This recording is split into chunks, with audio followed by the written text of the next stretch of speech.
अस्सलाम वालेकुम, वेलकम करते हैं आज आपको ग्लोबल पॉलिटिको के प्लेटफॉर्म पर। मेरा नाम सकलैन असगर है। रिसेंट इंडियन इलेक्शंस के ऊपर आज हम बात करने जा रहे हैं। जैसे कि पाकिस्तान में आज से 3 महीने पहले इलेक्शंस हुए, बिल्कुल उसी तरीके से इंडिया में भी इस टाइम इलेक्शंस चल रहे हैं, मगर यहाँ पर स्ट्रक्चर डिफरेंस है। इसके अलावा इंडिया की मौजूदा डोमिनेंट पार्टी बीजेपी, इस बार उसकी क्या पोजीशन है, इस हवाले से हम बात करने जा रहे हैं। इसके अलावा बीजेपी ने पिछली 5 साल की हुकूमत में और उससे पहले 5 साल की हुकूमत में क्या किया, इसके ऊपर भी हम बात करने जा रहे हैं। इस इलेक्शन का असर आने वाले वक्त में हमसाया कंट्रीज़ के लिए और बाकी पूरी दुनिया के लिए क्या पड़ने जा रहा है, इसके ऊपर भी बात करेंगे। सबसे पहले तो हमें तमाम कंडीशंस को अंडरस्टैंड करना पड़ेगा कि किस तरीके से इंडियन सिस्टम वर्क करता है। बेसिकली एक स्टेट सिस्टम है, एक बहुत बड़ी पॉपुलेशन है 150 करोड़ के करीब, और एक बहुत बड़ा ट्रैजेक्टरी है जो कि इंडिया कवर करता है। लेकिन इसके अलावा हम ये बात करेंगे कि 1947 से लेकर अब तक कौन कौन सी चेंजेस आई हैं और कौन कौन सी पार्टीज़ यहाँ पर डोमिनेंट रही हैं। सबसे पहले जो पार्टी जिसने इंडिपेंडेंस में इंडिया के लिए बहुत ही ज़्यादा अहम किरदार अदा किया, कांग्रेस एक ऐसा टाइम था जब उसके मुकाबले की पार्टी एग्जिस्ट ही नहीं करती थी इंडिया के अंदर। मतलब एक सिंगल पावर शो चला करता था इंडिया में, और most of the time Congress dominated leaders आपको इंडिया की रहनुमाई करते हुए या इंडिया की रिप्रेजेंटेशन करते हुए नज़र आते थे। लेकिन कांग्रेस की बहुत सारी ऐसी पॉलिसीज़ थी जिसकी वजह से इंडियन पब्लिक इतनी ज़्यादा सेटिस्फाइड नहीं थी, और जैसे उन्हें बीजेपी में अपनी वो तमाम पॉलिसीज़ की रिफ्लेक्शन नज़र आई, तो हमने देखा कि 1980 में बनने वाली ये पार्टी 1988 में, यानी कि ठीक 8 साल के बाद अपनी डोमिनेंट पावर ले जाती है और कंट्री के अंदर बहुत सारी स्टेट्स में वाइप आउट करती है, अपनी हुकूमत बनाती है और एग्जिस्टेड पार्टी को टफ़ टाइम देती है। फिर हम ये भी देखते हैं कि 1998 1999 के टाइम में बीजेपी ने अपनी हुकूमत भी बनाई। इसके अलावा हम ये भी देखते हैं कि बीजेपी ने इस टाइम पे वोट ऑफ नो कॉन्फिडेंस में अपना एक कैंडिडेट भी खोया, बिल्कुल उसी तरीके से जिस तरीके से 2022 में इमरान खान ने अपनी कुर्सी गंवाई थी वोट ऑफ नो कॉन्फिडेंस के पीछे, ठीक इलेक्शन से 1 साल पहले, बट वहाँ पे कंडीशंस थोड़ी डिफरेंट थी। और इसके अलावा फिर बारी आती है दोबारा से कांग्रेस की, जो कि 10 साल चली, और आखिरकार 2014 में एक बार फिर से बीजेपी अपनी कंट्रोल ले लेती है गवर्नमेंट के ऊपर, और अब तक बीजेपी वो कंट्रोल किसी और पार्टी को नहीं दे रही, बल्कि डोमिनेंट होती जा रही है। 37% वोट बैंक था बीजेपी का 2014 के इलेक्शंस में, जो कि 50% के करीब गया 2019 के इलेक्शन में। और इस बार इंडियन मीडिया के पोल्स इस चीज़ को प्रिडिक्ट कर रहे हैं कि 2024 के इलेक्शन में ये सीट्स मज़ीद बढ़ेंगी। लेकिन जहाँ पर एक पार्टी की डोमिनेंसी बनती हुई जा रही है, उसी तरफ हम और बहुत सारी चीज़ों और बहुत सारे एस्पेक्ट्स को यहाँ पर कवर करने की कोशिश करेंगे। सबसे पहले इंडिपेंडेंस के टाइम पे जो बहुत बड़ा चैलेंज था वो सेटलमेंट इकॉनमी की, इसके अलावा सिक्योरिटी सेटलमेंट, इसके अलावा और बहुत सारी चीज़ें थी जो कि इंडिया के लिए एक चैलेंज था। और हमने ये देखा कि कांग्रेस के टाइम पे बहुत सारी चीज़ों के ऊपर कंप्रोमाइज़ भी हुआ, बहुत सारी चीज़ों के ऊपर हमने ये चीज़ नोट की कि कांग्रेस का एक बड़ा नरम हाथ था। लेकिन उसके बाद जब हम बीजेपी हुकूमत के अंदर वो चीज़ें देखते हैं तो हमें मालूम होता है कि उनके टाइम टेन्योर में इन तमाम चीज़ों के ऊपर हाथ सख्त रखा गया। फॉर एग्ज़ाम्पल, अगर हम कश्मीर के स्टेटस के ऊपर बात करते हैं, जिसको पाकिस्तान को बहुत ज़्यादा एतराज़ रहता है कि 2019 से लेकर अब तक कश्मीर के साथ जो हुआ, सो टेक्निकली आर्टिकल 375 की रिमूवल के बाद कश्मीर को प्रॉपरली इंडिया के अंदर शामिल कर लिया गया, और उसके बाद पाकिस्तान का एक अपना रिएक्शन था इसके ऊपर। मगर हम ये देखते हैं कि कांग्रेस ने ये आर्टिकल, ये स्टेट जो थी, अपने टाइम टेन्योर के अंदर हटाने के लिए कभी कोशिश ना की। इसके अलावा और बहुत सारी चीज़ें थी जिसके ऊपर इंडिया ने अपना कंप्लीट कंट्रोल लिया। इकॉनमी के हिसाब से अगर हम देखें तो दुनिया की 5वीं बड़ी इकॉनमी इंडिया इस वक्त बन चुका है, और इसके अलावा आने वाले टाइम में तकरीबन 10 साल के अंदर इंडिया दुनिया की 3री बड़ी इकॉनमी बन रहा है। लेकिन यहाँ पर जब मैंने डिफरेंट एक्सपर्ट्स के साथ पॉडकास्ट किए, उनसे बातें की, तो बहुत सारी चीज़ें जो कि खुल के सामने आ रही थी वो ये थी कि जब एक आउटपुट एक टाइम पीरियड में आता है, लेट्स से आज के टाइम पे, तो उसका इनपुट बहुत पहले हो चुका होता है। अब उस इनपुट के टाइम पर कोई और पार्टी होती है जो कि उस चीज़ की बुनियाद डालती है, लेकिन जब आउटपुट या रिज़ल्ट आता है उस टाइम पे कोई दूसरी पार्टी आपको नज़र आती है जिसका क्रेडिट भी वो पार्टी ले जाती है। बिल्कुल उसी तरीके से इंडिया में 1991 से लेकर 1995 तक एक ऐसा टाइम पीरियड रहा जब इंडियन इकॉनमी स्ट्रगल कर रही थी, और ये बिल्कुल वैसे ही हालात थे जैसे 2022 में पाकिस्तान के साथ हुए।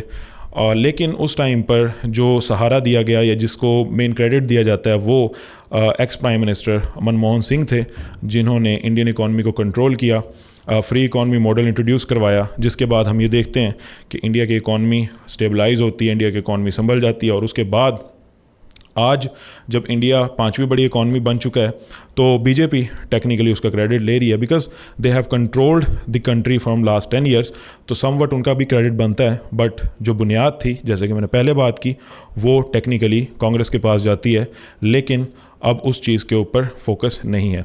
इसके अलावा हमने एक और चीज़ भी देखी कि 60s में इंडिया ने आने वाले टाइम के लिए अपने साइंटिफिक रिसर्च के ऊपर बहुत ज़्यादा तवज्जो दी, बहुत ज़्यादा इन्वेस्टमेंट की, और उनके करीब ये investment current short term investment से ज़्यादा ज़रूरी थी, और इसका क्रेडिट भी कांग्रेस को जाता है। मगर अपार्ट फ्रॉम दैट आज हम ये देखते हैं कि Indian origin CEOs social media sites और बहुत सारी वेबसाइट्स के ऊपर हमें ये सीईओज़ मिलते हैं, तो इसका भी जो क्रेडिट है वो टेक्निकली बीजेपी के पक्ष में जाता है। लेकिन जब हम इसको थोड़ा सा डीपली डग डाउन करते हैं तो हमें ये पता चलता है कि बहुत पहले 1960s में MIT जैसे इंस्टीट्यूट बने, जो कि आज इन तमाम चीज़ों का टेक्निकली क्रेडिट उस चीज़ को जाता है। But apart from taking credits, it's a totally a domestic thing to discuss. But अगर हम एक नेशन वाइड देखते हैं तो ये तमाम चीज़ें आज से बेशक 10 साल पहले स्टार्ट की गई हों या बेशक 40 साल पहले स्टार्ट की गई हों,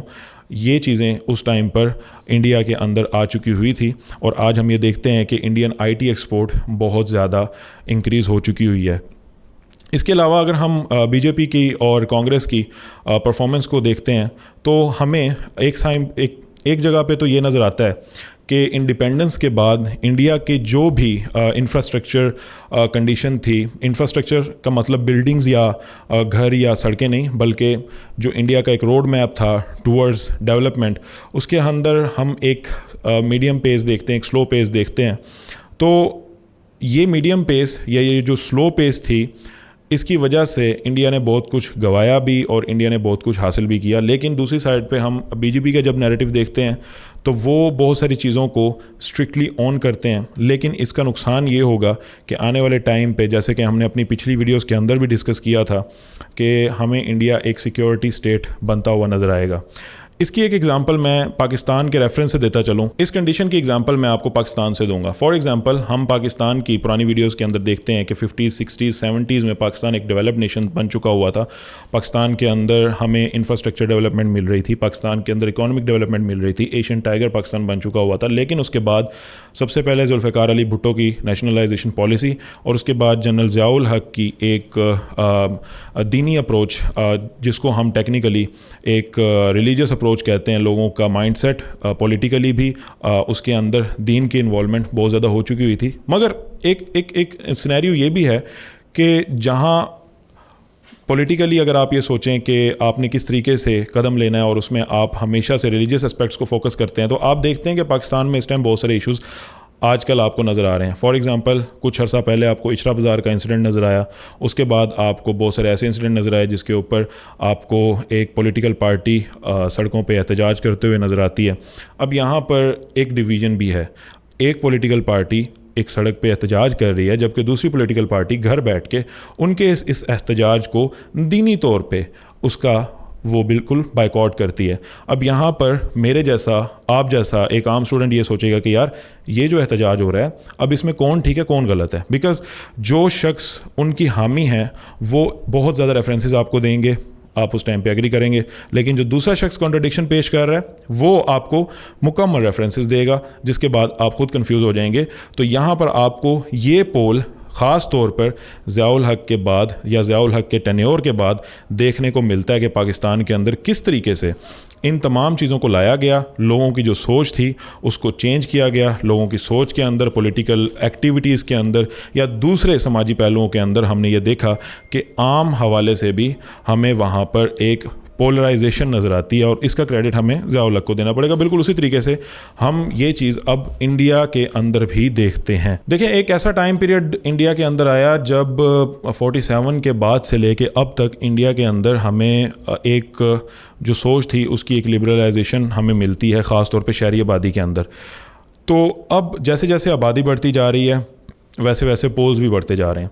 ऐसे लोग भी मौजूद हैं जो कि टोटली लिबरल हैं, एथिस्ट हैं, मैं उनके जिक्र नहीं कर रहा बिकॉज़ उनके रिलीजन का या किसी के भी रिलीजन का पॉलिटिकल एक्टिविटी से कोई लेना देना नहीं होता। लेकिन अगर हम बात करते हैं कि यहाँ पर जब एक लीडर स्टेज पे खड़ा होकर दीन का इस्तेमाल करता है, रिलीजियस का इस्तेमाल करता है और रिलीजियस के इस्तेमाल के बाद वो वोट लेता है, हम अब ये नंबर इंडिया के अंदर बढ़ता हुआ देख रहे हैं। इसलिए मैंने ये जो क्वेश्चन जो कि मैंने डॉक्टर मैरब से भी पूछा था, कैसर अहमद राजा से भी पूछा था, उन्होंने भी इस बात के ऊपर बात की थी कि ये आहिस्ता आहिस्ता ये चीज़ आपको इंक्रीज़ होते हुए नज़र आएगी। और इसके बाद हम ऐसे बहुत सारे इंसिडेंट देखते हैं जहाँ पर हमें ये पोलराइजेशन दिखती हुई नज़र भी आती है। मगर दूसरी साइड पे हमें दूसरा पहलू भी देखने को मिलता है और वो पहलू जैसे कि मैंने पहले बात की थी कि शहरी आबादी के अंदर हम ये देखते हैं कि एक लिबरेटेड कम्युनिटी मौजूद है जिसको ये फ़र्क नहीं पड़ता। बट बात यहाँ पर वोट की आती है कि एट दी एंड पर्ची मैटर करती है, एट द एंड आपका अंगूठा मैटर करता है।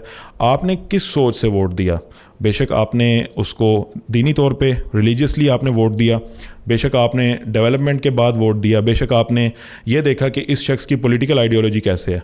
किस्सा मुख्तसर आपने किसी भी सोच से वोट दिया लेकिन मेजॉरिटी में आपका एक वोट एक पार्टी को चला गया। अब यहाँ पर टेक्निकल पॉइंट ये आ रहा है कि ये पोल, इस वजह से मैंने बोला कि पोल आपको बढ़ता हुआ नज़र आएगा और आप ये देखेंगे कि इंडिया के अंदर भी वो कंडीशंस होंगी जो कि इस वक्त आपको पाकिस्तान में देखने को मिल रही हैं, क्योंकि पाकिस्तान अब स्ट्रगल कर रहा है उन चीज़ों से निकलने के लिए।